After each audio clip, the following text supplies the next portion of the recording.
This video will cover the basic after installation cleanup. Now, most all of the actions in this video are optional. I do, however, feel that they are important enough to at least let you know of them so you can then decide if you want to spend the extra few minutes to do them or not.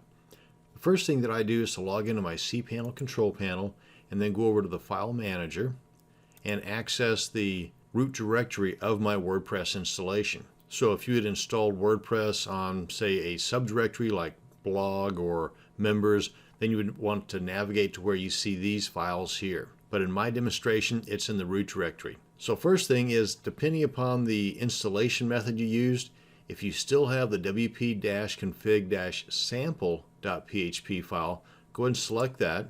And there's a couple other ones in here too. Hold the control key down on your keyboard if you're on a PC and select the readme.html and the license.txt. These are just files you don't need. And then click on delete, confirm that, and then under wp-admin, open that up by double clicking. And there's a couple of installation files in here you don't need because, well, it's already installed. And that's install-helper.php and install.php. So select one of those, hold the control key down and select the other one, and then delete. Confirm deletion. And that's all from the file manager that we're going to mess with. So we can go ahead and close this out. And now let's go ahead and log into the dashboard area of our WordPress site. And if you've not done that before, then enter the URL to your WordPress site /wp-admin, hit enter, and you'll be presented with a box for you to add your username and your password, and then just log in. That'll bring you to this page, which is the dashboard page, and we'll just kind of start at the top.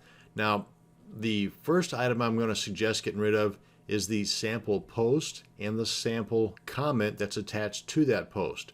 But if you want to keep this placeholder to kind of give you a visual guide as to how they look, for example, this is that first post right here, and if you want to keep that, then by all means do so. I'm going to go ahead and trash it, and it's still available in the trash heap. In case you want to bring that back, you can do so. But by trashing that, we also trash the comment that was assigned to that. Next up is pages. We've got a sample page for our placeholder, and like with post, if you want to keep this to kind of get a visual as to how it's going to look, then go ahead and hang on to it. But I'm going to go ahead and trash that. And like with post, it's still in the trash bin, so if you want to bring that back out live later, then go ahead and do so. Unless, of course, you empty the trash bin, then it's going to be gone for good. Now, a couple of other items that you might want to consider deleting, and that would be under the appearance themes and under plugins, because by default, there's a few different themes that are installed on your WordPress site.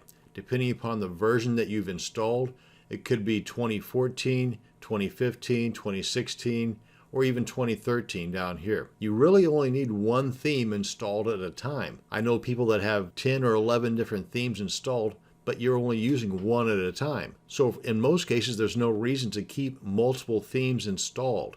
It takes a matter of a minute or two to install a brand new theme. So why have the extra baggage if you don't need it, right? But that's just my thinking. So if you want to delete these additional themes, just select it. Come on down here in the lower right and click on delete. Select it, come on down to the lower right, click on delete, confirm deletion, and select it, come on down to the right and click on delete, and then confirm that by clicking on OK, and now we've got just the one theme. Likewise with plugins, if we go to plugins, click on that, and these are the two plugins that come installed by default. I usually just go ahead and delete the Hello Dolly plugin, and you can do that by just clicking on the delete link here. I usually keep and activate the Akismet plugin unless I have a different plugin that will do pretty much the same thing. Then I'll delete both of these. So you can either delete them individually by using the links, or you can select multiple plugins and use the bulk action option up here. But I'm just going to go ahead and select the Hello Dolly, delete that, and then confirm the deletion, and that's it. Now, while there might be more you can do to clean things up, this is what I do with every new install, and if I wasn't talking at the same time, I could have done this in less than a minute. So it's worth it to me. And that's going to bring us to the end of this video on after installation cleanup of my WordPress site. Thanks for watching, and you have a great day.